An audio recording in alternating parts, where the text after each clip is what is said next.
Hi, ഇന്ന് ഭയങ്കര സന്തോഷമുള്ള ദിവസമാണ്. കാര്യം പ്രത്യേകിച്ചൊന്നുമില്ല. ഞാനിന്ന് 12 പ്ലീറ്റൊക്കെ എടുത്തിട്ടാണ് സാരി ഉടുത്തത്. ഞാൻ സാരി ഡ്രേപ്പിങ്ങിലൊരു പ്രോ ആയിക്കൊണ്ടിരിക്കുകയാണ്. അപ്പം ഞാൻ വിചാരിക്കുകയാണ് ഇനി ബി.എഡൊക്കെ നിർത്തിയിട്ട് സാരി ഡ്രേപ്പിങ്ങിനും എല്ലാം പോകാമെന്ന്. ഇന്ന് എക്സാം ആയതുകൊണ്ട് ക്ലാസ് റൂം അറേഞ്ച്മെൻ്റ് ഒക്കെ ബോർഡിലിരുന്നൊരു ചെറിയ ഡ്യൂട്ടി എനിക്ക് കിട്ടിയിട്ടുണ്ടായിരുന്നു. അത് കഴിഞ്ഞ് പിന്നെ ഞാൻ ഫ്രീ ആയിരുന്നു. അങ്ങനെ ഞങ്ങൾ ക്യാൻറ്റീനിൽ പോയി ചായയും പിന്നെ നമ്മുടെ കട്ലറ്റൊക്കെ മേടിച്ച് കഴിച്ചിട്ടുണ്ടായിരുന്നു. ഇത് നമ്മൾ യൂഷ്വലായിട്ട് ചെയ്യാറുള്ള റീൽസിന് വേണ്ടിയിട്ടുള്ള ആക്ടിംഗ് ആണ്. പിന്നെ ഉച്ചയായപ്പം ഭയങ്കര സന്തോഷമുള്ളൊരു കാര്യം എന്ന് പറഞ്ഞാൽ ഞാനിന്ന് ഫുഡ് കൊണ്ടുവന്നില്ല. അതല്ല സന്തോഷമുള്ള കാര്യം.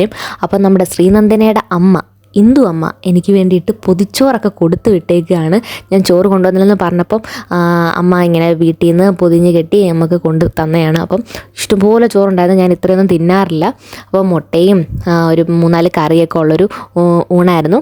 ഇംഗ്ലീഷ് എക്സാം എങ്ങനെ ഉണ്ടായിരുന്നു? ഞാൻ പഠിപ്പിച്ചൊക്കെ ചോദിച്ചു സിമ്പിളായിരുന്നാ? ഓക്കെ. ഇപ്പം എന്നോട് സംസാരിച്ചത് എൻ്റെ സ്റ്റുഡൻസ് ആണ്.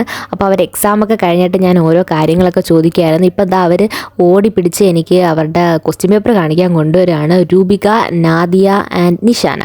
അപ്പം ഇവരെനിക്ക് ക്വസ്റ്റ്യൻ പേപ്പറൊക്കെ തരികയാണ്. അപ്പോൾ ഇന്നത്തെ പരിപാടി ഇത്രയേ ഉള്ളൂ. അപ്പോൾ എൻ്റെ ചാനൽ ആദ്യമായിട്ട് കാണുന്നുണ്ടെങ്കിൽ ഒന്ന് സബ്സ്ക്രൈബ് ചെയ്ത് സപ്പോർട്ട് ചെയ്യണേ.